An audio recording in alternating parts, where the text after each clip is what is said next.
Alright guys, this is my final product finished.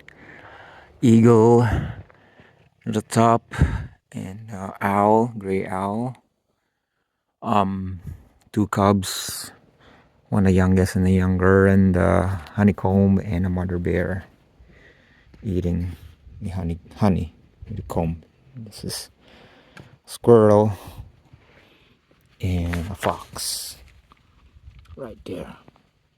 So while I was carving on the eagle on the top, I was looking around in the sky. I noticed two eagles soaring, and it was very nice. It feels like very nice, telling me something.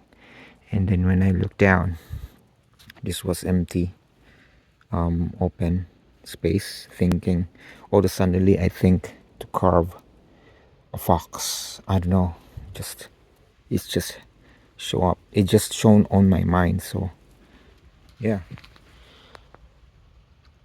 and here I varnish it. Alright guys, thank you for watching.